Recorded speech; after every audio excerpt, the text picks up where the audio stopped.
If that was you on the phone and you on the bus, then who was flickering the lights?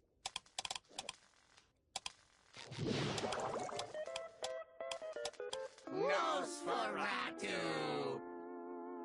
Hello, I've not done a video here since like January, I think. I don't know. I wanted to do those monthly, like, what did I watch or read, blah blah blah videos. It's May now.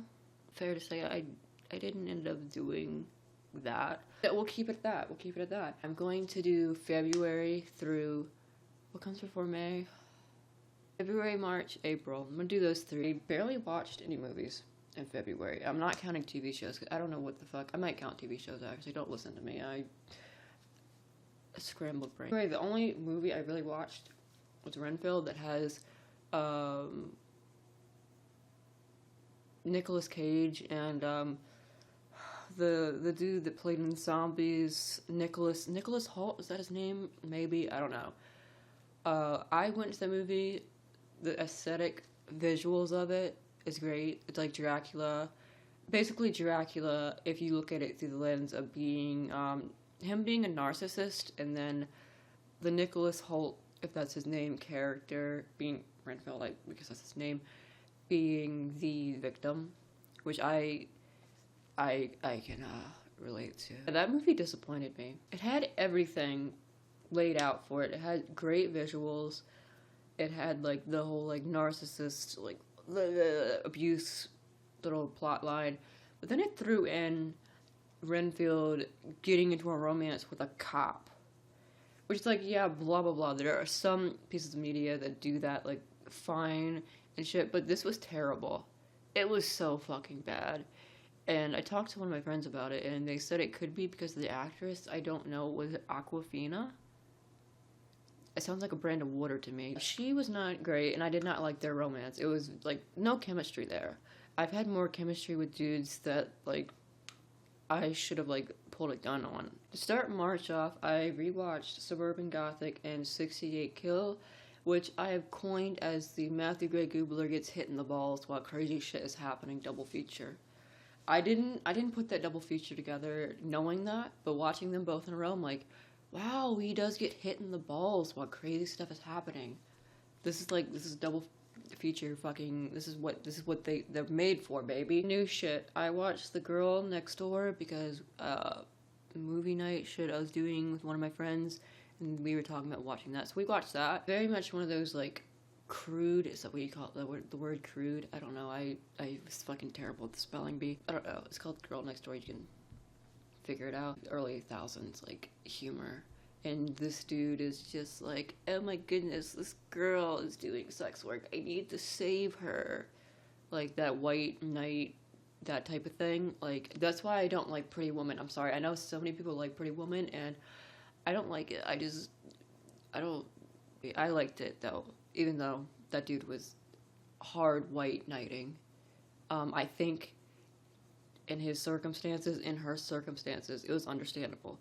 But he also didn't know about the circumstances before he started hard white knighting. So, it's a movie. It was fine. It was a fine watch. It was, what is this? Then I finally caved and watched Dune because I saw one too many edits of, Tomato Chamomile, and he looked a little too good. So I watched it. I discovered some things about myself, mostly during the scene where he was on his knees and, like, groaning in pain.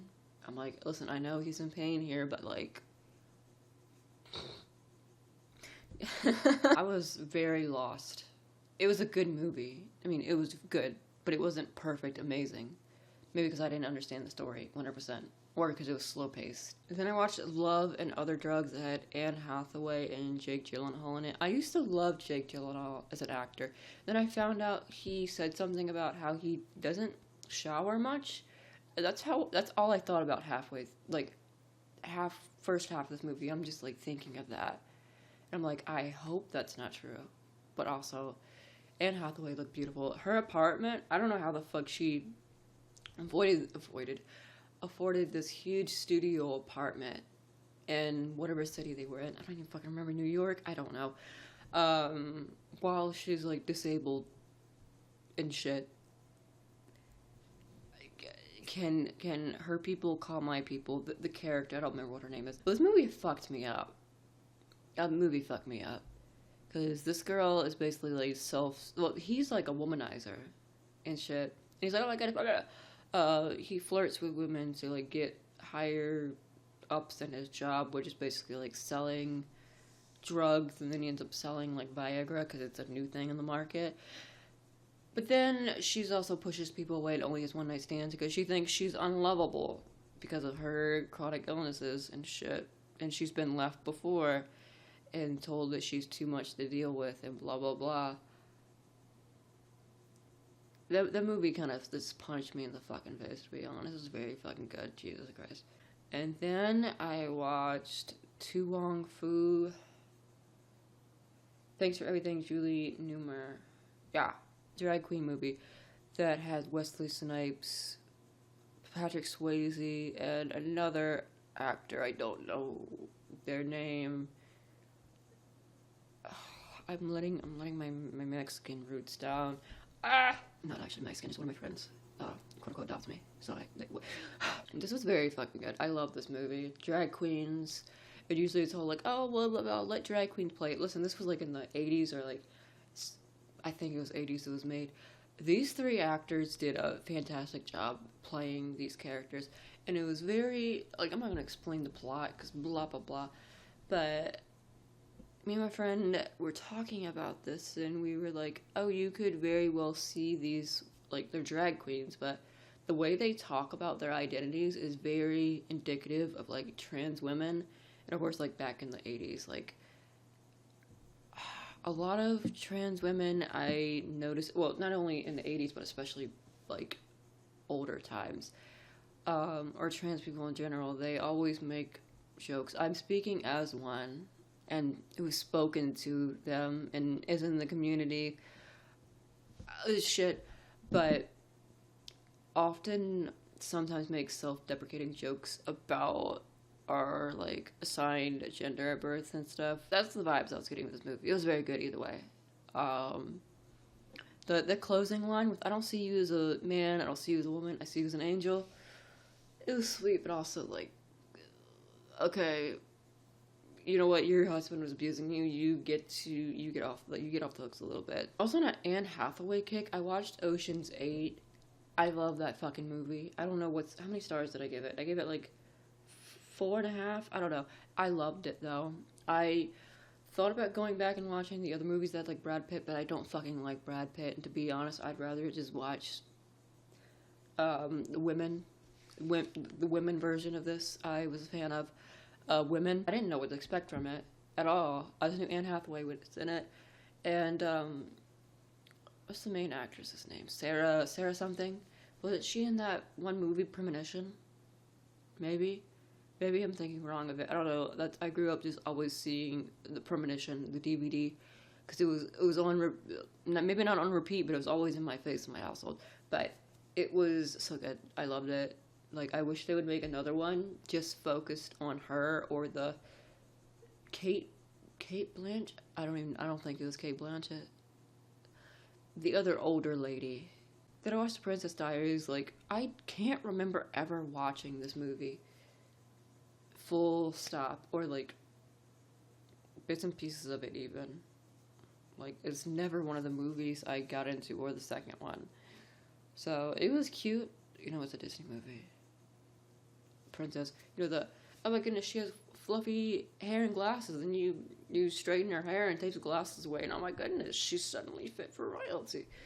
I don't know, it was fun. It was cute. I need to watch the second one.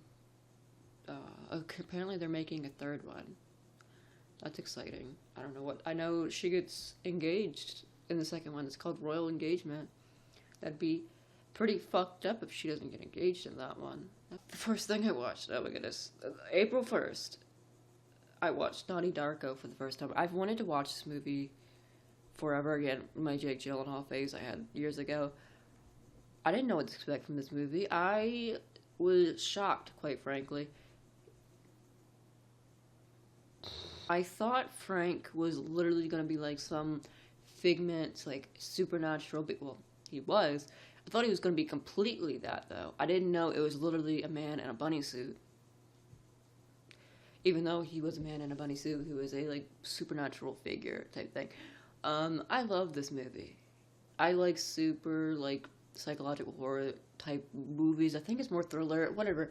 Thrillers and psychological horrors both have the element of what the fuck did I just watch? I don't know what's going on. I have to look this up on the internet to even know what's happening or, like, psycho fucking analyze it.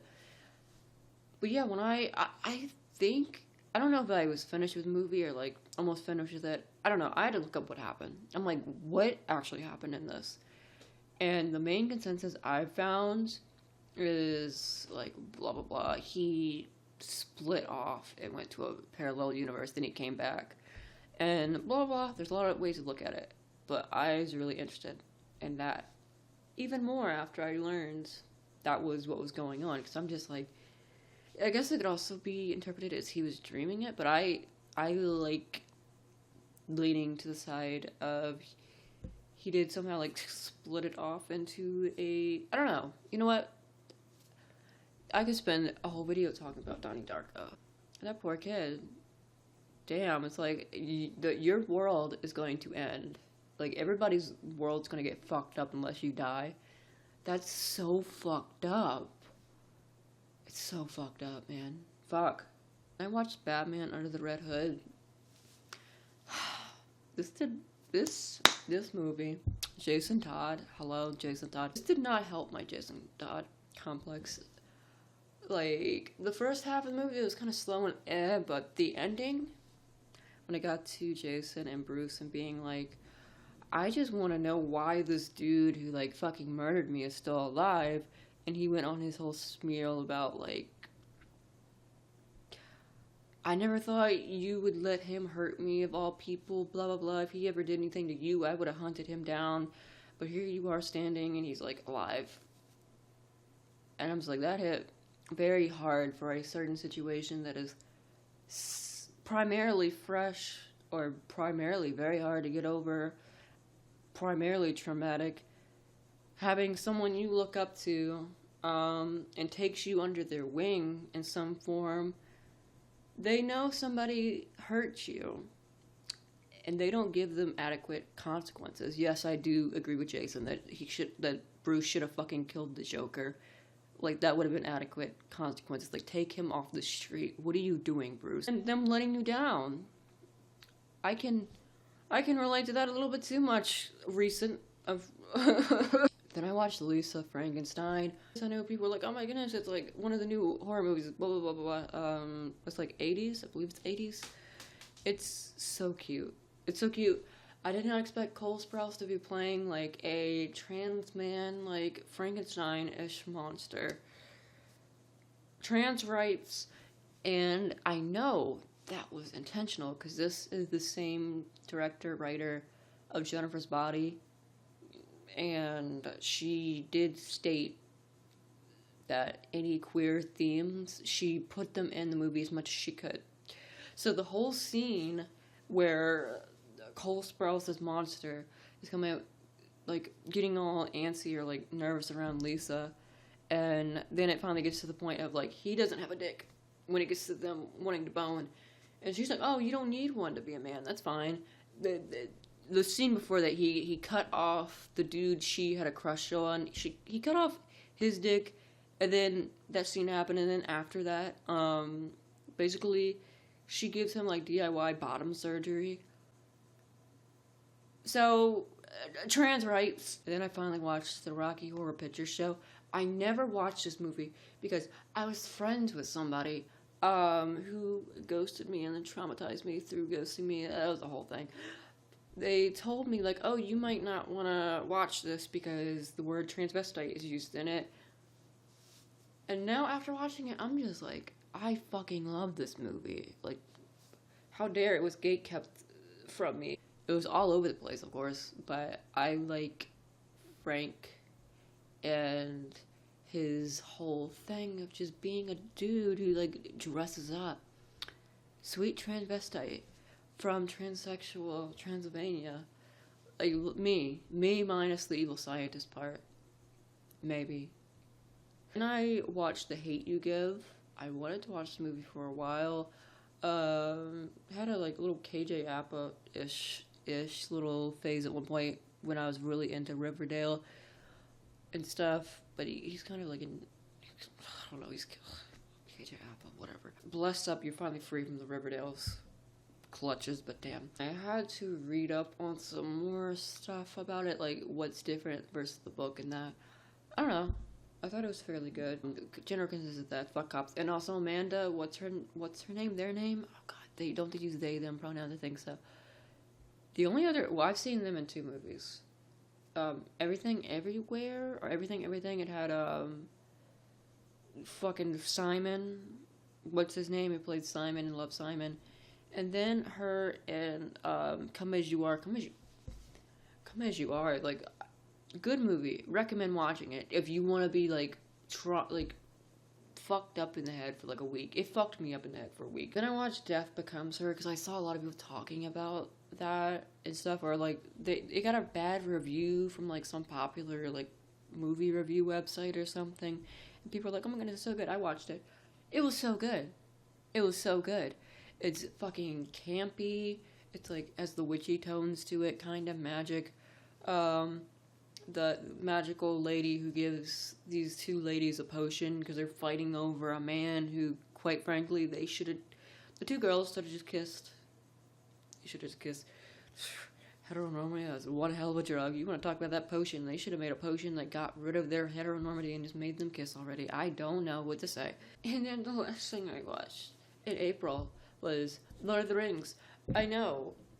I was like, I'm like, I've never seen this movie or the movie series, and everybody's like, oh my goodness, it's so good. I'm like, I guess I'll watch it. It took me 2 days to watch it, for one thing. I don't know what vibes this movie put out, but it was like about like an hour and a half, and halfway through the movie, maybe 2 hours, I was like sleepy, like almost falling asleep during it, and it wasn't because it was boring. It's because the vibes were so good. I'm like, this shit is putting me to sleep. This is like a fucking lullaby. The movie was so fucking good. Visuals, like the aesthetic, like the medieval, like, I mean, there's grass overgrowing, staying in like little cottage huts. Like, I crave for the cottage in the woods. I gave it like 5 stars. Like, it's in my favorite movies list now. Gandalf was the MVP. I was so scared he actually died. Then he came back, and I'm like, I was gonna say, you can't kill him off. Like, what was it, like an hour 30 into this movie? What do you want? I was gonna, like, I don't know, go back in time and, like, have a word with the movie makers or the author. Which is so funny. The whole time I was watching this, I got the writer for these books mixed up with the writer of what is my hair doing? The writer for Game of Thrones. So the whole time I was watching this, I'm like, oh my goodness, he wrote like 2 completely different stories. And I spoke to one of my friends, and they were like, no, different authors. But it's because they do their names similarly. Like, excuse me, I kind of have dyslexia, and I place the similar names together in my head, math over my head. If I edit that in, I will be a genius. If I don't,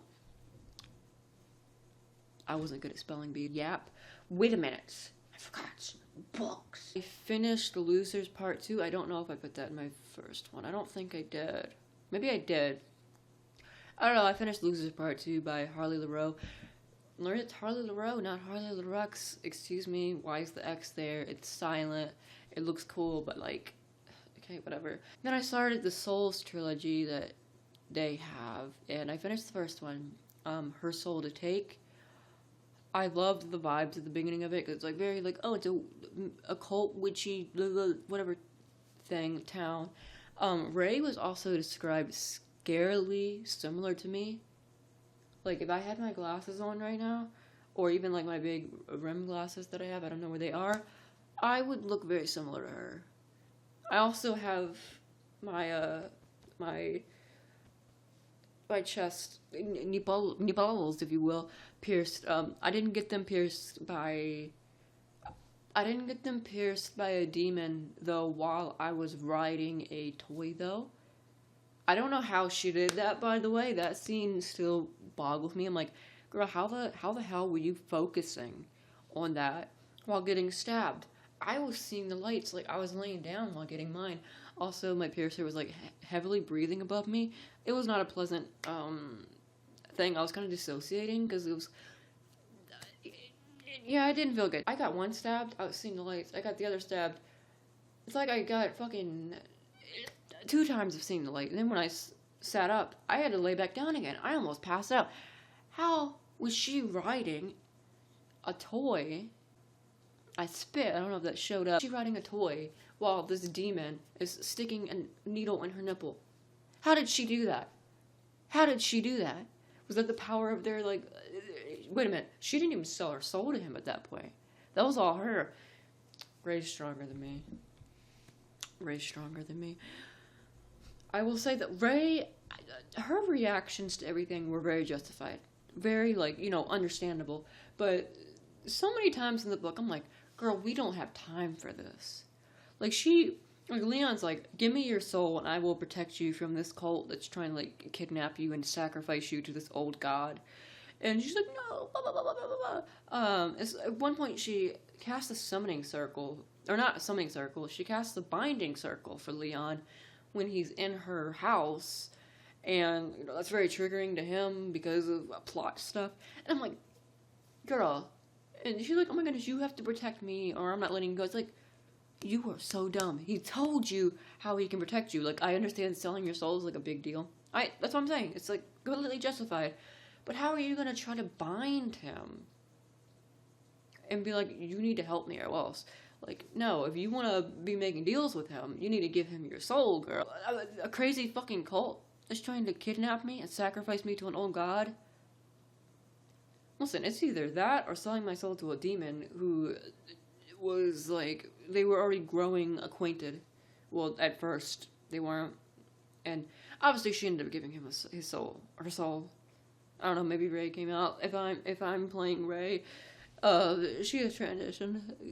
Let's say what the fuck am I talking about? And then at some point I started Her Soul for Revenge, but I think that might be in May. I will talk about that more in the video I do for May. If I do a video for May, I will. Maybe. Will I do it right after May? Probably not. But I'll do it at some point. I think that's all. TV shows and like animes and shit, I don't know. I've probably just rewatched Criminal Minds. I actually haven't been rewatching Criminal Minds as much. That's how you know, like, shit's chaotic for me. I've also been watching a lot of, like, YouTube stuff, though.